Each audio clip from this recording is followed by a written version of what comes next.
ये क्वेश्चन जो है ना कांस्टेंट मेथड के ऊपर बेस्ड है।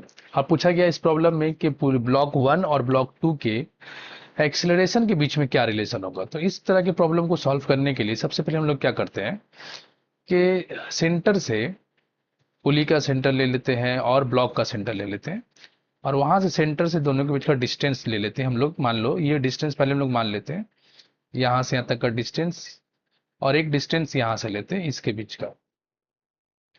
ठीक है, मतलब लाइन कुछ इस तरीके का चलेगा।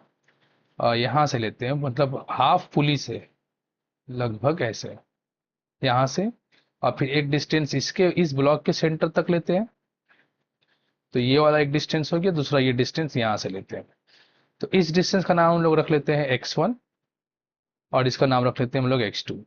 तो अब ये चूंकि ये जो पुली होता है ना, इस पुली से जो स्ट्रिंग पास हो रहा है, इस स्ट्रिंग का लेंथ और चेंज नहीं होता है, टोटल लेंथ जो है वो कांस्टेंट होता है।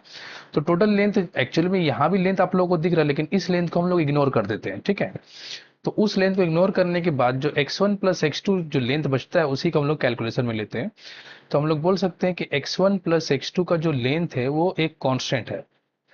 ठीक है, वो हमेशा कांस्टेंट रहेगा, चाहे ब्लॉक M2 नीचे आए और या M1 ऊपर जाए, कुछ भी हो, लेकिन x1 प्लस x2 हमेशा कांस्टेंट रहेगा। अब इसे हम लोग डिफरेंशिएट कर देते हैं, differentiate with respect to t।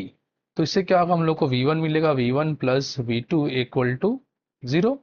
और फिर डिफरेंशिएट करते हैं अगर एक बार और, तो हम लोग को मिलेगा a1 plus a2 equal to 0, मतलब a1 is equal to minus a two, या फिर हम लोग बोल सकते हैं a2 is equal to minus a one. मतलब अगर ये वाला a2 से अगर नीचे आ रहा है तो ये a1 से ऊपर जा रहा है।